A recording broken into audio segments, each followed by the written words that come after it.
All right, listener, get ready, because we're about to dive deep into anaphora. And as a philosopher, this is going to be a wild ride. We're going through excerpts from the Stanford Encyclopedia of Philosophy's entry on anaphora today. And let me tell you, it's a real goldmine of linguistic puzzles and philosophical head-scratchers. So our goal today is to break this concept down, explore all its different forms, and really dig into why it's been such a challenge for thinkers for, well, forever, basically.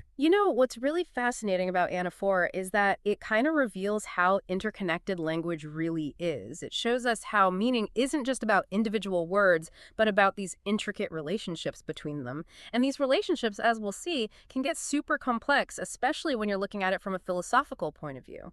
Okay, so let's set the stage here. Anaphora, what are we even talking about? The Stanford Encyclopedia gives us a starting point. It's this phenomenon where how you interpret one expression depends on another. Right, and that dependence is key. It's like a chain reaction in language, where one expression sets up how you understand another one. But the Stanford Encyclopedia is right when it says this definition needs a little more nuance. And they give us an example. John is down by the bank of the river. Now, we need that of the river part to know which bank we're talking about, but that's not technically anaphora, right? Exactly. In that case, of the river is directly modifying bank, clarifying what it means right there in the phrase. Real anaphora involves a different kind of relationship, where one expression kind of inherits its meaning from another one, and often across multiple sentences. So it's not just about dependence then, but a very specific kind of dependence, where one expression is like borrowing meaning from another. Exactly. And that's where the terms antecedent and anaphoric expression come in. The antecedent is the source of the meaning, and the anaphoric expression is the one picking up that meaning. Think of it like a relay race. The antecedent passes the baton of meaning to the anaphoric expression. Okay, I like that analogy. So the Stanford Encyclopedia gives us a whole bunch of different types of anaphora. Let's walk through some of these with our listeners, starting with the classic pronominal anaphora. Pronouns, those little words that seem so simple but cause a surprising amount of trouble in philosophy. So in pronominal anaphora, the anaphoric expression is a pronoun, something like he, she, it, you get the idea. Take this example. John left. He said he was ill. So in this case, he is our anaphoric expression, and John is the antecedent. Pretty straightforward, right? Yeah, on the surface, totally. But as we'll see later on, even pronominal anaphora can get really complicated. But before we go down that rabbit hole, let's introduce our listener to a few other types of anaphora. Okay, hit me with them. Well, we've got VP anaphora, sometimes called VP ellipsis. That's where you have a verb phrase that's left out, but you understand it from the context, like Marianne took out the garbage, Claudia did too. The missing verb phrase after Claudia did is, obviously, took out the garbage. So it's like a shortcut in language where we fill in the blanks based on what came before. Right. And then there's propositional anaphora, where an entire sentence can be the antecedent. The Stanford Encyclopedia gives a great example. One plaintiff was passed over for promotion 3 times, but the jury didn't believe this. Here, this refers back to that whole first statement. Wow, so a single word can carry the meaning of a whole sentence. It can, and there are even more types. Adjectival anaphora, like, a kind stranger returned my wallet. Such people are rare. Modal anaphora, which involves expressions of possibility or necessity. Temporal anaphora, dealing with references to time, and even kind-level anaphora, where one can stand in for a noun that was mentioned earlier. Okay, my head's spinning a little bit with all these variations. But before we move on, we've got to talk about the time-traveling cousin of anaphora, cataphora.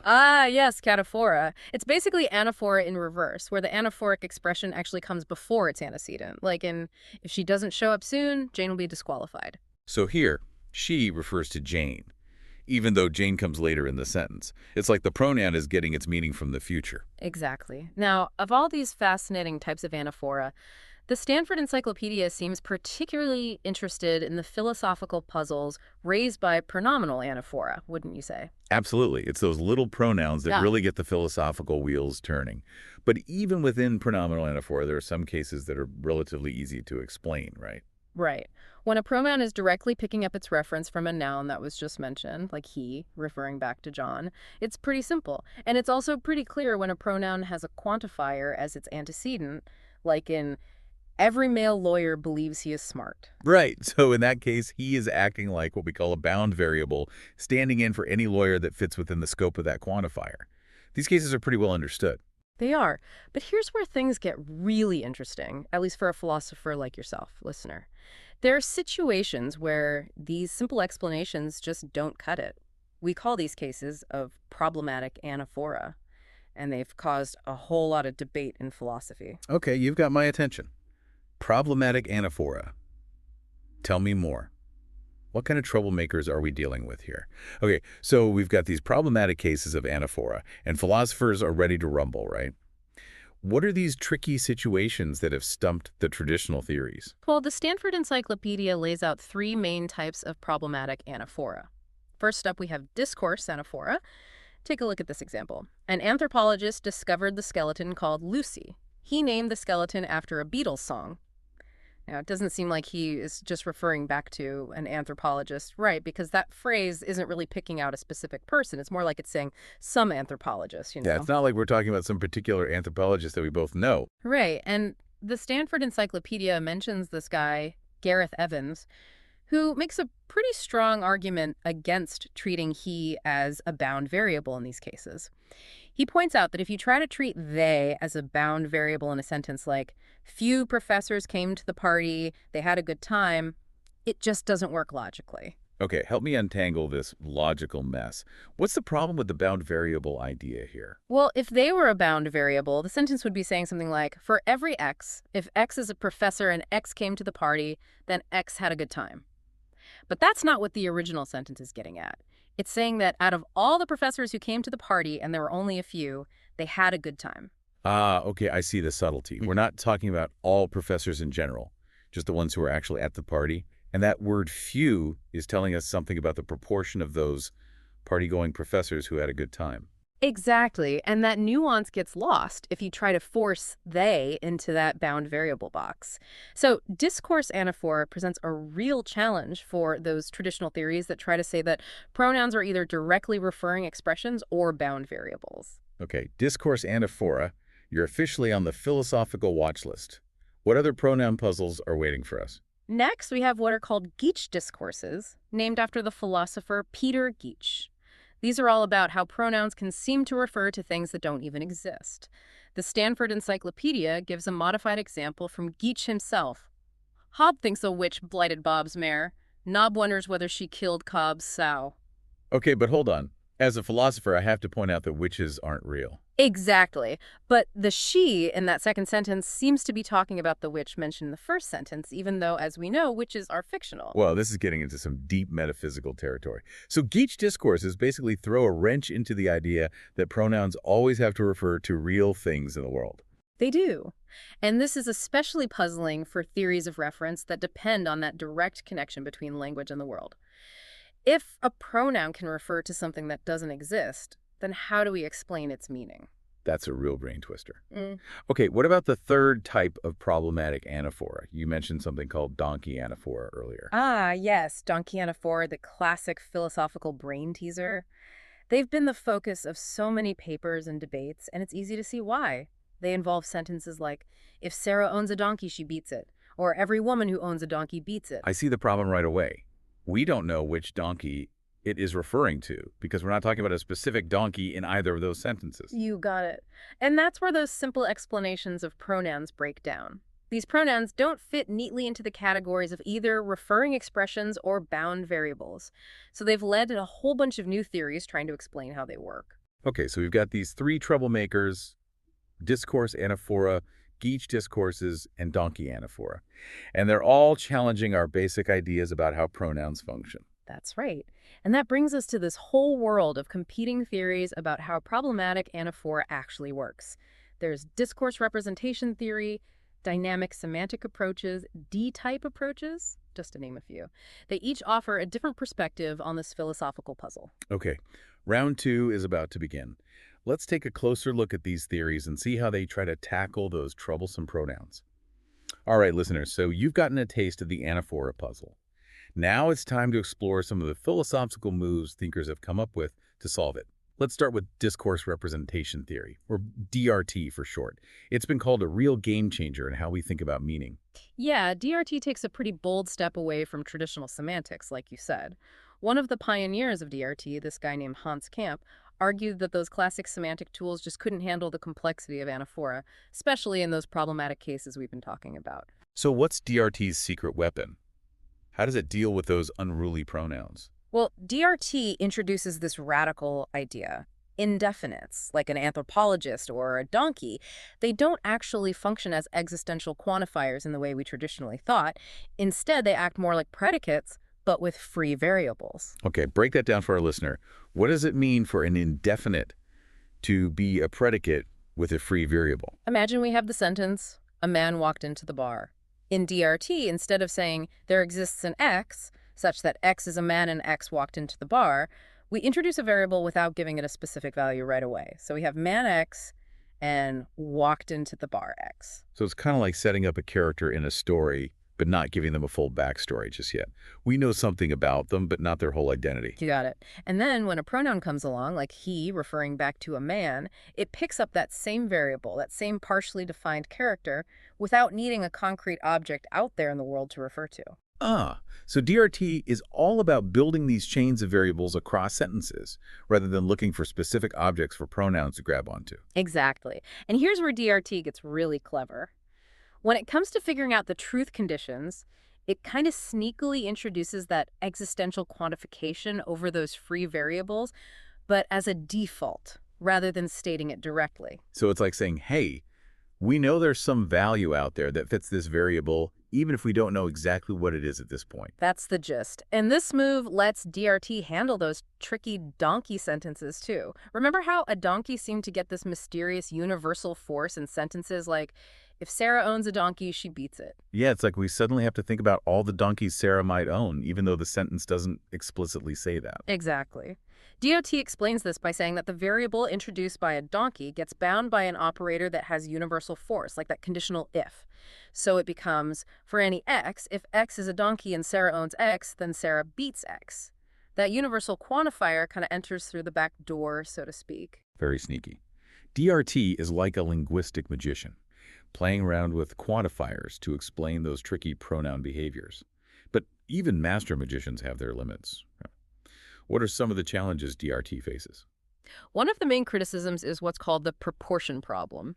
DRT predicts that a sentence like, most women who own a donkey beat it, is true if most pairs of a woman and a donkey she owns are such that the woman beats the donkey. Okay, that seems reasonable at first glance. It's all about proportions, right? Right. But the problem comes in when we consider cases where one woman owns a whole bunch of donkeys. Let's say you've got one woman who owns 10 donkeys and beats all of them, and then you have 9 other women who each own one donkey and don't beat them. DRT would say that the sentence is true because most donkey-owning women are beating their donkeys. But intuitively, that sentence just feels false in that situation. I see the issue. DRT gets tripped up because it's focusing on pairs of women and donkeys. But it doesn't take into account that one woman can skew the proportions by owning a disproportionate number of donkeys. You got it. Another challenge for DRT is capturing those subtle general beliefs that are sometimes called didicto beliefs. Take this example. A man broke into Sarah's apartment. Scott believes he came in through the window.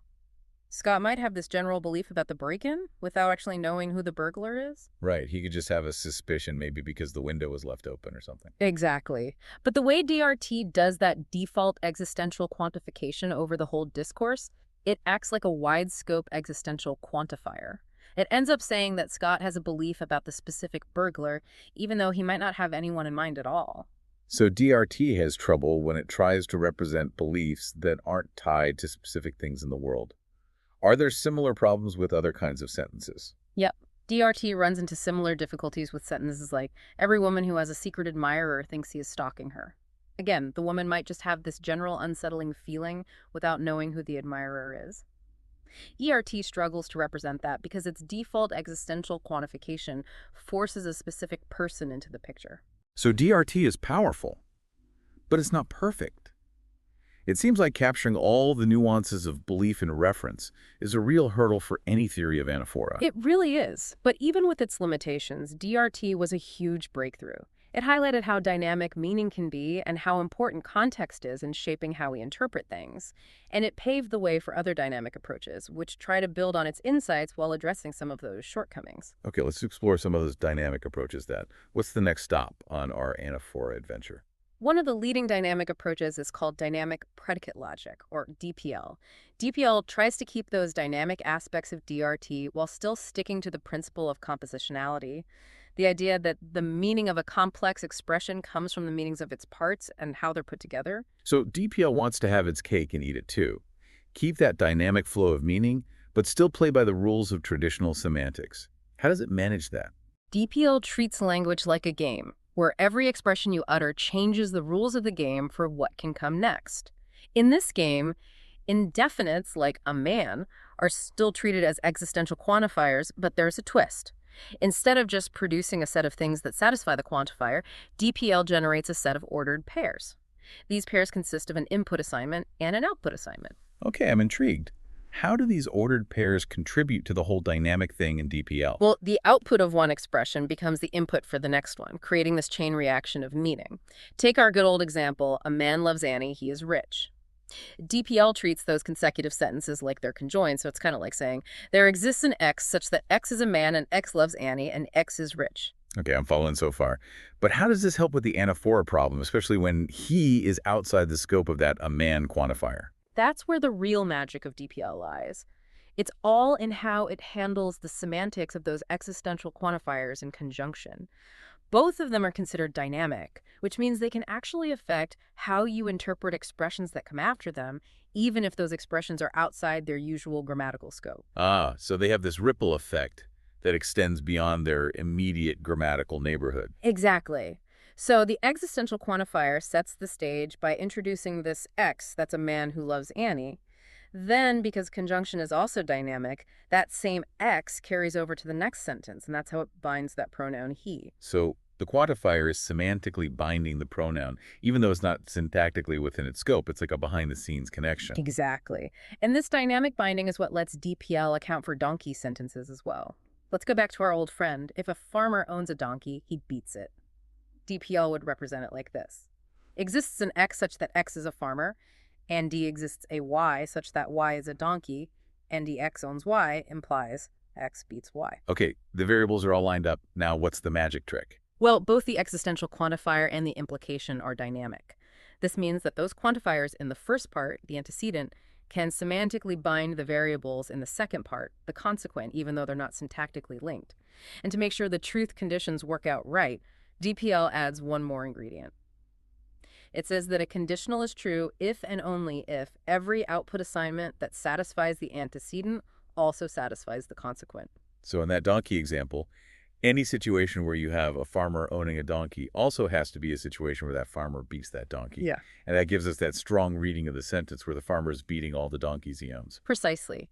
DPL is a really elegant system, but just like DRT, it faces some challenges, particularly when it comes to dealing with those general beliefs or didicto readings. It seems like those general beliefs are the Achilles heel of so many anaphora theories. Where does DPL stumble in these cases? It's similar to DRT. DPL's dynamic binding can create problems when you're trying to represent beliefs that aren't specifically about individuals. For example, in a man broke into Sarah's apartment. Scott believes he came in through the window. DPL can't quite capture that nuance of Scott's possibly vague suspicion. It's like DPL is forcing Scott to have a specific burglar in mind, even though he might not. So DPL is great at keeping track of individuals across sentences, but it runs into trouble when the beliefs being expressed are more general, less tied to specific things. Exactly. And DPL has similar issues with other didicto examples, like every woman who has a secret admirer thinks he is stalking her. Again, the woman might have a general feeling of unease without knowing who the admirer is. DPL struggles to represent this because it's so focused on connecting those variables to specific individuals. Okay, so DPL is sophisticated, but it's got its weaknesses too. What are some of the other contenders in this philosophical battle to explain anaphora? Well, some theorists have taken a different approach altogether. They argue that we can stick with a more traditional semantic framework, but we need to treat pronouns like definite descriptions. These are called D-type approaches, and they offer a really interesting alternative to those dynamic theories we've been discussing. All right, let's bring those D-type approaches into the ring then. How do they handle those troublesome pronouns? The core idea behind D-type approaches is that pronouns, like He or she or it are actually disguised definite descriptions. They're like shorthand for phrases like the man or the donkey. So instead of seeing pronouns as these special variable-like things, we're saying they're really just referring to specific individuals, just like definite descriptions do. Right. One of the leading proponents of this view is Stephen Neal. He argues that there are two types of definite descriptions. The standard Russellian kind, which requires a unique individual that fits the description, and what he calls numberless descriptions, which are more flexible. Okay, I'm sensing some philosophical fireworks here. Can you give me an example of how this distinction plays out with pronouns? Sure. Take the sentence. A man walked in. He sat down. On Neal's view, he, in the second sentence, is a numberless description, roughly equivalent to the man who walked in. It doesn't require a unique individual in the world. It's simply picking up the most salient man from the previous discourse. Ah, so it's like a contextual shortcut. We don't need to repeat the whole description. The pronoun just points us back to the relevant individual. Exactly. And Neal's theory can also handle donkey sentences. In if a farmer owns a donkey, he beats it, the pronoun it would be analyzed as a numberless description, something like the donkey that the farmer owns. Again, it's not looking for a unique donkey, it's just picking up the donkey that's already been introduced in the context. Okay, so numberless descriptions seem pretty powerful, but I'm guessing there are some challenges to this approach as well. You bet. One of the main criticisms is that it's not always clear how to distinguish between those two types of descriptions, the Russellian and the numberless ones. Sometimes, a pronoun seems to demand a unique referent, even in contexts where Neal's theory would predict a numberless reading. Can you give us an example where this distinction breaks down? Yeah, take the sentence, every man who has a wife is sitting next to her. Here, her seems to require a unique referent for each man. It can't just be any wife in the context, it has to be his wife. But Neal's theory would predict a numberless reading here, which doesn't quite capture that sense of uniqueness. So it's like Neal's theory is a bit too flexible in some cases. It allows for those numberless readings, even when the context seems to demand a more specific, unique referent. Right. And there are other challenges too, like how to handle cases where there are multiple indistinguishable individuals. For example, in the sentence, two men walked in, they sat down. How do we know which he refers to which man? It's like those pronouns have lost their tracking devices. They're just floating around in discourse without a clear target. Exactly. So, D-type approaches offer a neat way to connect pronouns to definite descriptions, but they also face some tricky issues, especially when it comes to those uniqueness requirements in cases where you have multiple individuals that fit the bill. Okay, so we've explored DRT, DPL, and D-type approaches. Are there any other major contenders in this Anaphora showdown? There's one more prominent approach we should talk about. The context-dependent quantifier approach, or CDQ. This one takes a slightly different tack, arguing that pronouns are actually contextually sensitive quantifiers. All right, lay it on me. How do pronouns become quantifiers in this view? CDQ says that pronouns are like chameleons. They adapt their quantificational force, their restriction, and even their scope based on the surrounding linguistic environment. So they're not fixed entities. They're constantly shifting based on the context. How does that play out in those problematic anaphoric cases? Well, take discourse anaphora. In a sentence like, a man walked in, he sat down, CDQ would say that he is a quantifier that ranges over men who walked in. Its restriction, the set of individuals it applies to, is determined by that first sentence. So it's like the pronoun is inheriting its range of possibilities from the preceding discourse. Exactly. And this approach can even handle those tricky sentences involving verbs of propositional attitude. Remember those didicto belief sentences that gave DRT and DPL so much trouble? Yeah, those are the ones where the belief is about a general situation rather than a specific individual. Right. So CDQ can handle those cases because it doesn't require the pronoun to have a specific referent in the world. Take the example. A man broke into Sarah's apartment. Scott believes he came in through the window. On the CDQ view, he doesn't refer to a specific burglar. It's a quantifier that ranges over men who could have broken into Sarah's apartment. Scott's belief is about that general possibility, not a particular individual. Ah, so CDQ sidesteps that problem of forcing a specific referent into those belief contexts. Pretty clever. But what about donkey anaphora? How does CDQ handle those cases? That's where things get a little more complicated. CDQ assigns what's called a weak reading to those relative clause donkey sentences, like every woman who owns a donkey beats it.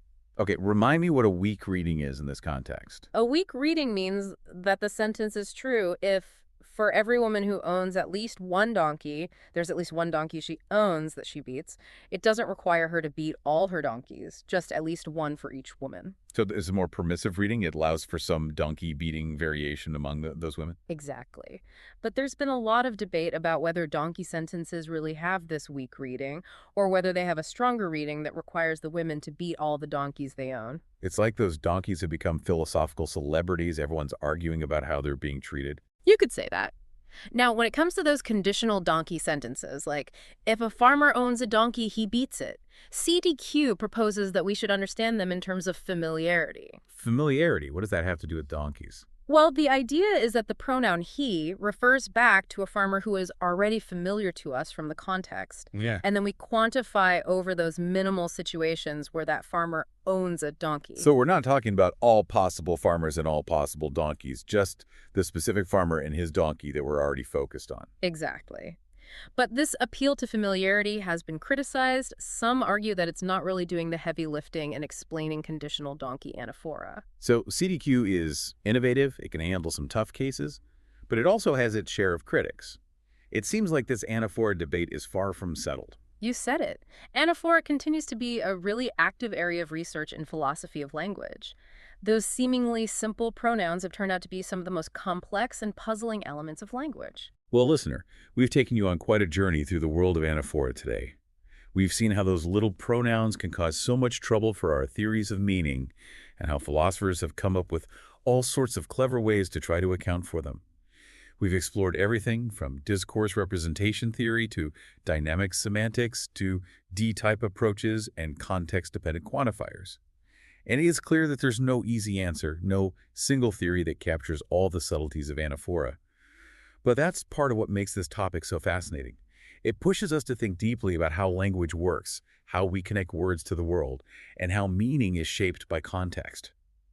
So next time you use a pronoun, take a moment to appreciate the hidden complexity behind those seemingly simple words.